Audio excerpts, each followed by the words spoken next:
bonsoir à tous. À la une de ce journal, la tension monte d'un cran entre l'administration territoriale et certains partis de l'opposition à une semaine des manifestations pacifiques projetées dans les principales villes du Cameroun. Un système de surveillance de tous les militants et sympathisants de certains partis de l'opposition est activé. Des menaces d'arrestation et garde à vue administrative planent sur la tête des marcheurs et lanceurs d'alerte des mots d'ordre de manifestation publique. Dans ce contexte de manifestation interdite au Cameroun, que prévoit la météo politique? Élément de réponse au cœur de ce journal. La facture des importations des produits alimentaires continue de s'alourdir au Cameroun. En 2019, le pays a dépensé près de 807 milliards de francs CFA pour acheter du riz, du blé de froment, du métail et du poisson. Le déficit commercial se situe à environ 13%. Le rapport de l'INS sur le commerce extérieur en 2019, évocation, analyse et décryptage, à suivre dans le chapitre économie du 20h.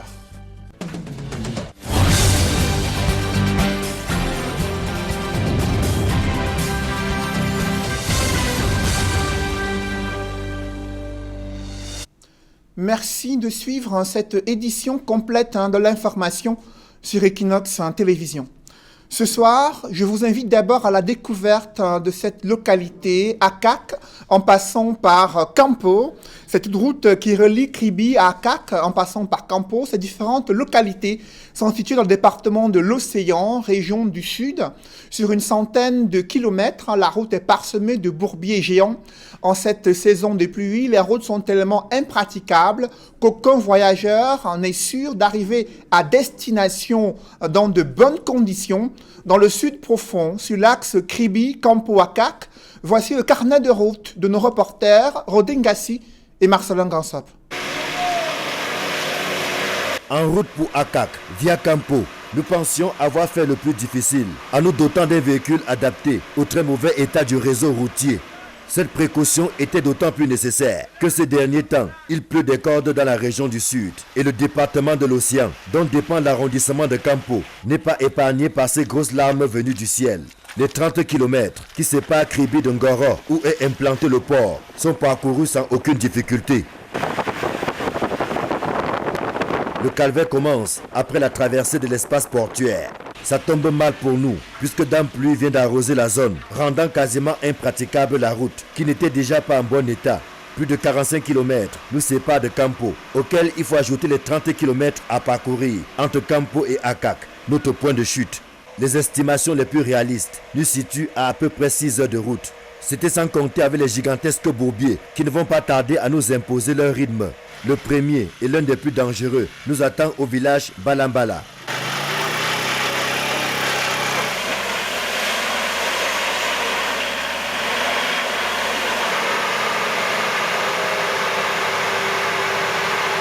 Dans ce périple qui nous fait voir de toutes les couleurs, c'est à coup sûr l'un des bourbiers les plus impressionnants sur le trajet Kribi-Campo. Un véritable parcours du combattant qui impose une gymnastique aux véhicules qui s'hasardent sur ce chemin. Que dire alors des motos qui également, aux sorties d'ici, se retrouvent dans les garages. Nous ne sommes qu'au début de nos souffrances, puisqu'un autre bourbier situé au village Essoké va également nous créer d'énormes soucis.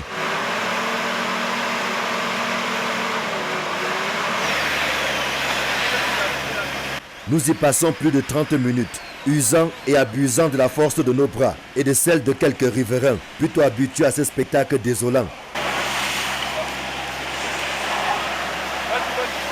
Une conjugaison de force qui nous permet de sortir de cette prison d'un autre genre. Je suis parti hier voir ma cousine qui est malade à Campo. Vraiment, la route n'est pas facile, c'est très difficile. En allant, je suis tombé 2 fois dans la nuit. Bon, je rentre aussi maintenant pour Kribi, je suis à Yaoundé. Si on pouvait au moins aider les villageois pour passer, c'est très difficile. Partout, la moto essaye de s'enfoncer, il faille qu'on s'enfonce tous. Alors il faut automatiquement lever les chaussures pour pouvoir avancer. Ça ne vaut pas la peine, sincèrement. C'est impraticable. Ça fait 1h30 que nous sommes partis de Campo pour nous retrouver seulement là où nous sommes. Et nous n'avons même pas encore fait la moitié du parcours. Alors j'ai l'impression que même devant là-bas, c'est la cata. Au bout de 6 heures de route, nous sommes presque KO, alors qu'il nous reste au moins 40 km à parcourir pour arriver à Akak. Ce canton a la particularité d'abriter une forêt communautaire. Du coup, il n'est pas rare de croiser sur son chemin des grumiers qui dictent leurs lois dans la zone. Et le malheur veut que nous tombions justement sur un qui s'est embourbé à environ 10 km d'Akak, coupant ce qui tient lieu de route en deux et interrompant de fait la circulation. Impossible pour nous de continuer en voiture. Dans le meilleur des cas, il nous est rapporté que le camion ne sera dégagé que le lendemain, à la première heure. La seule option qui s'offre à nous est d'abandonner notre véhicule entre les bonnes mains du chauffeur et de sauter sur des motos plutôt rares dans le coin au regard du mauvais état de la route. C'est le scénario que tout le monde redoutait. Nous imaginions qu'avec la pluie qui s'abat ici à Akak, il ne serait pas évident de regagner Campo. Et c'est ce qui s'est passé avec ce grumier qui s'est embourbé. Résultat des courses, nous sommes obligés d'abandonner notre véhicule, de nous débrouiller à pied en pleine forêt. Il est bientôt 19h. Mais c'est notre jour de chance, puisque nous parvenons à trouver quelques jeunes habitués à ces péripéties qui acceptent de nous conduire jusqu'à Akak, le fameux village où le sous-préfet de Campo s'est récemment donné en spectacle avec la cheftaine de cette contrée. Écoutez, on est obligé de marcher. C'est ce que nous faisons à l'instant. On ne sait pas jusqu'où, parce que même les motos sont rares. Nous sommes dans une zone tellement enclavée que même les motos sont rares. Donc, on est obligé de faire comme ça. Parti de Kribi à 8h30, nous arrivons donc à Akak à la tombée de la nuit, soit toute une journée de voyage. Le retour dans la cité balnéaire est tout aussi éprouvante, puisque les mêmes causes vont produire les mêmes effets. Ici, c'est un camion-citerne qui est bloqué dans un bourbier. Nous tentons désespérément un passage en force, tout à côté. Peine perdue. Il nous faudra une bonne dose de patience et la conjugaison de toutes nos forces pour sortir de ce pétrin. Un parmi tant d'autres qui jonche la route Kribi-Campo-Akak, dont le parcours en saison des pluies est une épreuve de nerfs qui exige courage, témérité et persévérance. Et dire que c'est le train-train quotidien des usagers et des riverains des villages traversés, dont les nombreuses larmes versées sur cette route tardent à faire bouger les lignes. Son bitumage, bien que certain, était encore bien lointain. C'était un grand reportage de Rodin Gassi et Marcelin Gansop de Retour du Sud profond. Prochain épisode à suivre demain dans le journal de 20h. Je vous le disais en titre, la facture des importations des produits alimentaires est salée au Cameroun. Par exemple, s'agissant des quantités de riz importées, le Cameroun est passé de 561 000 tonnes en 2018 à près de 894 000 tonnes en 2019. Le pays a dépensé près de 213 milliards de francs CFA pour l'achat du riz. L'ensemble du coût des produits alimentaires importés s'élève à près de 807,5 milliards de francs CFA. Ces chiffres viennent d'être rendus publics dans le rapport de l'Institut national de la statistique sur le commerce extérieur en 2019. D'autres détails avec Jean-Paul Chouniat. En 2019, le Cameroun a vendu ses marchandises aux pays étrangers pour 2 392 milliards 800 millions de francs CFA et en a acheté pour 3 856 milliards 900 millions de francs auprès de ses principaux fournisseurs, la Chine en tête, suivie de la France et le Togo. Entre exportation et importation, notre pays a dépensé plus d'argent qu'il en a gagné, ce que les économistes appellent le déficit de la balance commerciale. Il est à hauteur de 1 464 milliards 100 millions de francs CFA pour l'année 2019, révèle l'Institut national de la statistique.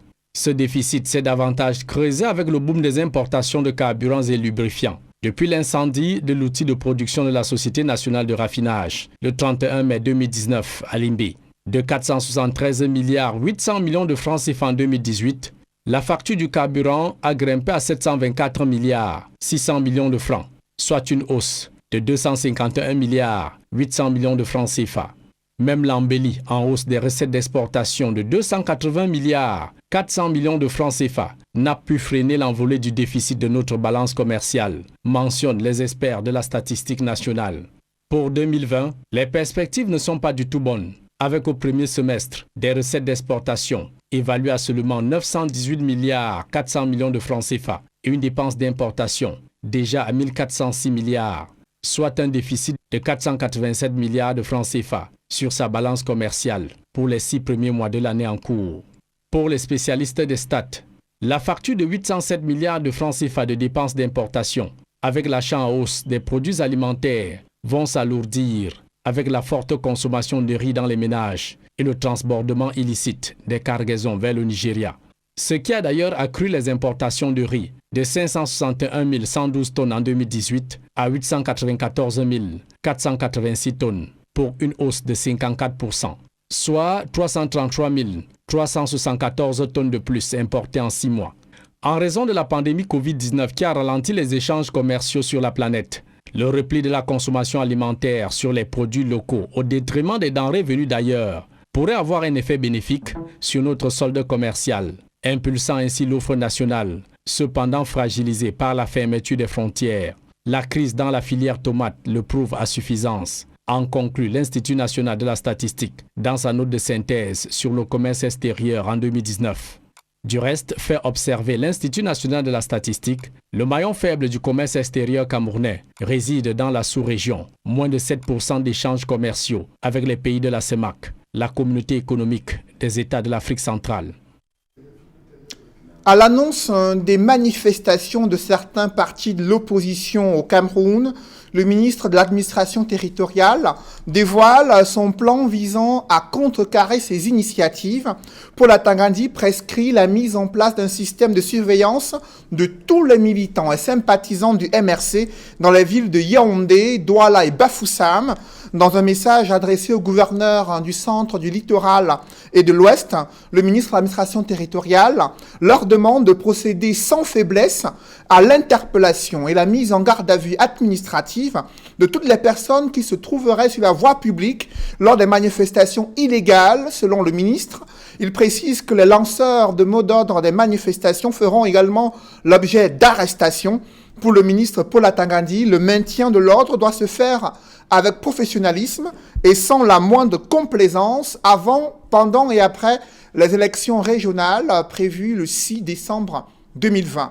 Et le mouvement pour la renaissance du Cameroun réagit dans une déclaration. Le MRC fait savoir que ses militants et sympathisants font désormais l'objet d'agressions diverses, de menaces, d'atteintes à leurs biens et même de menaces de mort. Dans un communiqué signé du secrétaire général du MRC, Maître Christophe Ndong, il est indiqué que ce parti politique condamne ces agissements inacceptables et rappelle que le préambule de la Constitution du Cameroun dispose que nul ne peut être inquiété en raison de ses origines, ses opinions ou croyances en matière politique, sous réserve du respect de l'ordre public et des bonnes mœurs, après avoir rappelé que ces militants ont été atteints par des balles tirées à bout portant lors des marches pacifiques en 2018 et 2019. Le MRC demande aux autorités compétentes d'instruire à tous les responsables des forces de sécurité et de défense d'encadrer les manifestations pacifiques que projettent des partis et d'autres forces vives du pays et de s'abstenir de recours à la violence. Parmi les motifs de ces manifestations pacifiques projetées la semaine prochaine au Cameroun, il y a l'enjeu de résoudre en urgence la crise dans le nord-ouest et le sud-ouest. 4 ans après l'escalade de violences meurtrières, ce sont des sénateurs américains qui, eux, envisagent de sanctionner de manière ciblée des membres du gouvernement et des membres des groupes armés séparatistes responsables, selon eux, de graves violations des droits de l'homme sur le théâtre de la crise anglophone. Comment réagit la classe politique, notamment le SDF, qui souhaite que les États-Unis mettent en application leurs sanctions afin de mettre une plus grande pression sur le gouvernement camerounais pour une résolution rapide et pacifique de la crise anglophone, un argument rejeté en bloc par des militants du RDPC. Réaction croisée dans ce reportage que signe Flavien Valondongo. Des membres du Sénat américain, sensibles aux atrocités dont sont victimes des populations du nord-ouest et du sud-ouest, menacent de sanctionner des autorités camerounaises. Car cela fait 4 ans que des populations de ces deux régions ont perdu le goût de la vie. Et le Sénat américain vous dit de manière sibylline qu'il faut qu'il y ait un véritable dialogue inclusif. C'est la preuve que ce qu'il y a eu ici du 30 septembre au 4 octobre était en réalité une farce. Mais je pense qu'il faudrait qu'on puisse mettre immédiatement en branle les sanctions contre le gouvernement, contre les personnes en question. Des sénateurs américains qui suivent le fonctionnement des pays africains, notamment le Cameroun, s'insurgent contre le laxisme du gouvernement camerounais qui se targue le torse de ne pas trouver jusqu'ici des acteurs avec qui dialoguer pour le retour à la paix dans ces régions. Après plusieurs pressions sur Yaoundé, au fond, il n'y a pas eu de résultats. C'est-à-dire que l'action n'a pas donné des performances escomptées. Parce que Yaoundé est resté sur ses positions. Donc pour que les actions qui sont énoncées aient une certaine incidence, il faut à tout prix que la France adhère à ces initiatives. Pour des analystes des questions économiques et politiques, ainsi que des acteurs politiques de l'opposition, la France qui protège ses intérêts au Cameroun ne peut se laisser emballer par des actions du Sénat américain. Selon le parti au pouvoir, ces pays amis qui hébergent les fauteurs de troubles devraient plutôt soutenir les efforts des autorités camerounaises en chassant ces derniers de leur territoire. Ça, c'est des moyens de pression qu'on est en train de mettre sur le Cameroun, tout simplement parce que ceux qui donnent les ordres de cette tuerie, qu'on tue les Camerounais à mon deux visions, on coupe les têtes et autres, ils sont hébergés par ces blancs-là, excusez-moi de les appeler comme ça, ils sont hébergés par ces amis partenaires. C'est cette amitié-là, c'est cette coopération-là que nous attendons, pas de donner des injonctions. La menace des sanctions des sénateurs américains sur le Cameroun, suite aux multiples tueries enregistrées dans les régions anglophones, ne semble pas inquiéter les dirigeants de Yaoundé. Mais il y aurait une autre hypothèse. Si aujourd'hui on obtient par exemple la tête de M. Biapol, je suis convaincu que beaucoup de choses pourront évoluer dans le solutionnement de la crise. Et certains pensent aujourd'hui que c'est lui le problème. Vous avez suivi M. Thibon Nagui, il avait été clair en disant qu'après le Soudan, c'est le Cameroun qui allait suivre. En attendant, les actions de violence et de tueries se multiplient sur le terrain. Les acteurs politiques du parti au pouvoir et ceux de l'opposition, invités sur droit de réponse, ne sont pas restés insensibles à la menace des sanctions des sénateurs américains qui planent sur le Cameroun. Dans ce climat de tension, un Français d'origine camerounaise a été victime d'une tentative d'enlèvement à l'aéroport international de Douala. Il a pu s'échapper grâce à l'intervention d'un officier français, c'est du moins ce que révèle le consul général de France à Douala. Je vous propose de l'écouter sur les circonstances de cette tentative d'enlèvement d'un Français d'origine camerounaise. Nous avons accompagné M. Wanko avec un dispositif de sécurité du consulat parce qu'il a été victime hier soir d'une tentative d'enlèvement qui a été déjouée par l'officier de police français qui l'accompagnait. Et dans le hall même de l'aérogare, alors même que, comme vous pouvez le constater, l'entrée de l'aérogare est une zone contrôlée et qui n'est réservée qu'aux voyageurs. Il y a donc eu là, je laisse juge, des failles qu'il y a pu avoir dans le dispositif de sécurité. Et notre compatriote qui est donc soumis à cette menace est sous la protection du consulat général et il est hébergé dans l'enceinte du consulat général jusqu'à ce que nous puissions obtenir qu'il puisse quitter le territoire. Dans le reste de l'actualité, la commémoration des martyrs de l'indépendance a laissé apparaître un scandale.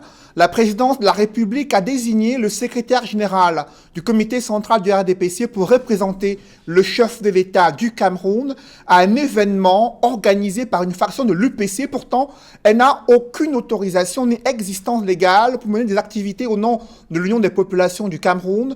Pendant ce temps, le secrétaire général de l'UPC, Balegelkot, et d'autres militants se sont inclinés devant la tombe de Ruben Umniobe à Ezeka dans le Nyong-Ekele. Ils ont appelé à une réconciliation de tous les militants de l'Union des populations du Cameroun. Évocation avec Eko Kalobe, Joël Niem et Gladys Sidier.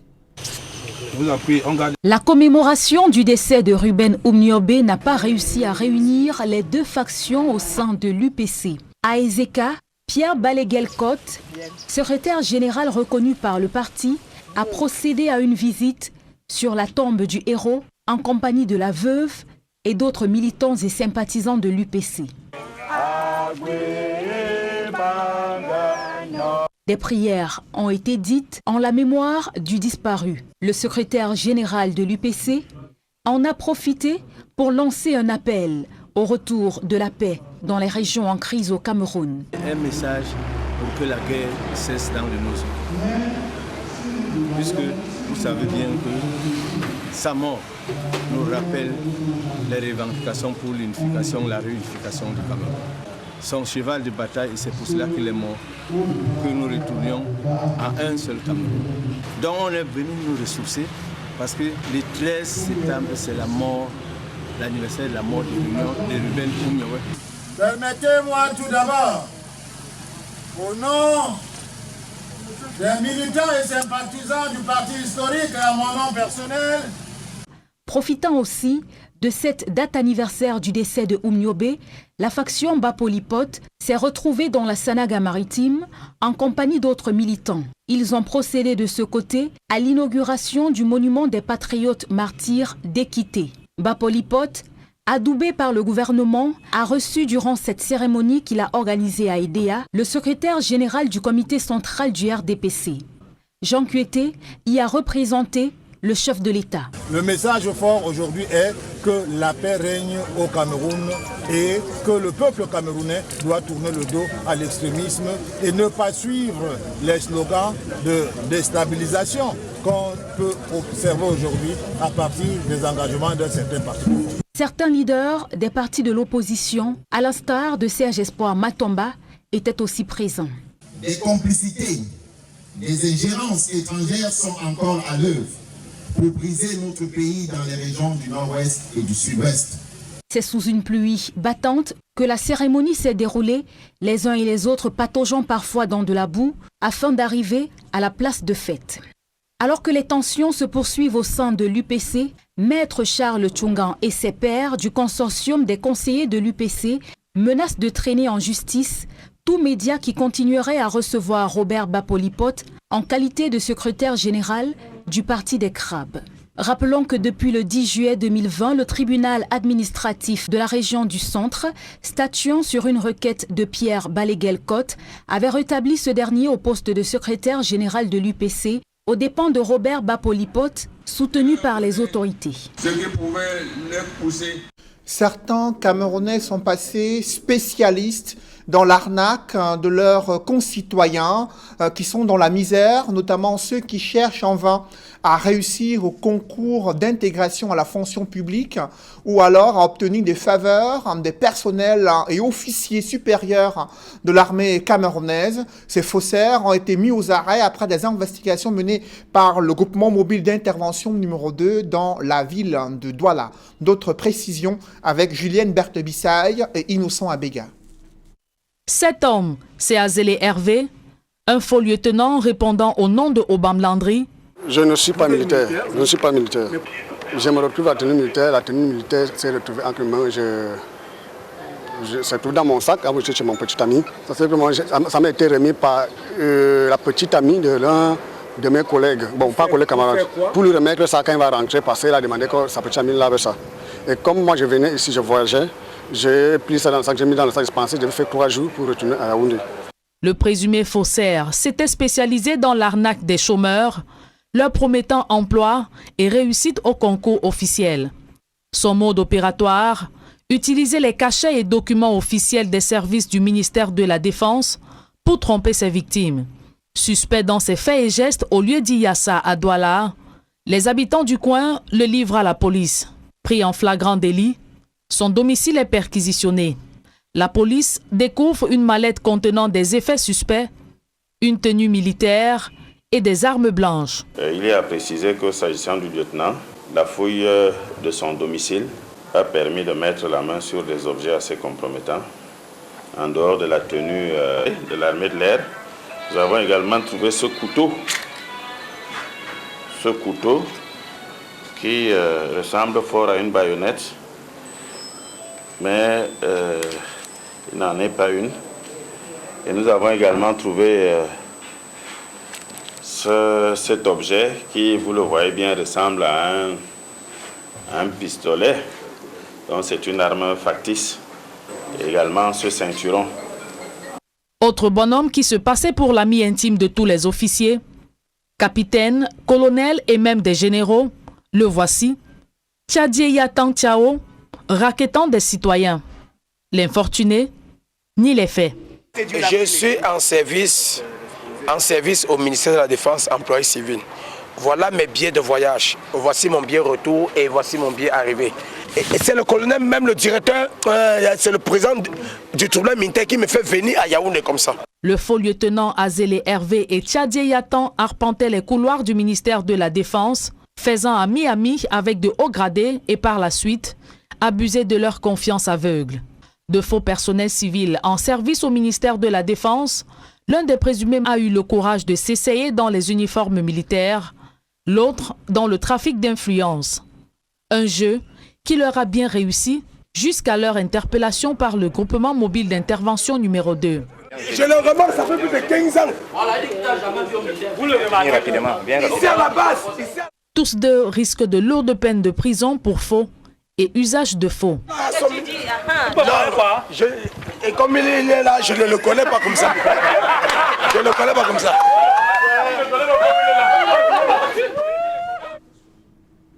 Que se passe-t-il au marché Dakar à Douala? Les scellés apposés sur la boutique de l'un des représentants des commerçants a suscité la colère de ses collègues. Plusieurs boutiques n'ont pas été ouvertes durant toute la matinée au marché Dakar. La situation reste encore tendue sur fond de conflit sur la gestion des fonds issus de la collecte faite au sein de ce marché, des fonds destinés bien sûr au gardiennage et l'entretien du marché Dakar. Évocation avec Equa Claude et Isabelle Caral-Zopet. Nous y reviendrons. Évoquons à présent cette préoccupation des transporteurs routiers. Serait-ce la fin des tracasseries avec les multiples contrôles décriés sur le corridor Douala-Djamena? Le secrétaire d'État de la Défense en charge de la gendarmerie a désormais permis à ces transporteurs routiers de se plaindre dans les régions de gendarmerie du littoral et d'autres parties du Cameroun afin de dénoncer les abus et autres tracasseries policières et d'autres hommes en tenue décriés sur le long des axes routiers entre Douala-Djamena et Douala-Bangui. Évocation avec Eric Fopoussi. Diverses tracasseries administratives et policières empêchent la fluidité du trafic des marchandises sur les corridors Douala-Bangui et Douala-Djamena. Le gouvernement de la République a jusqu'ici implémenté multiples solutions, mais le mal persiste. Confronté aux plaintes incessantes des transporteurs, le secrétaire d'État à la Défense, chargé de la gendarmerie, Galax Yves Landry Etoga, a décidé de sévir autrement. Monsieur le secrétaire d'État à la Défense chargé de la gendarmerie a décidé de décentraliser les choses.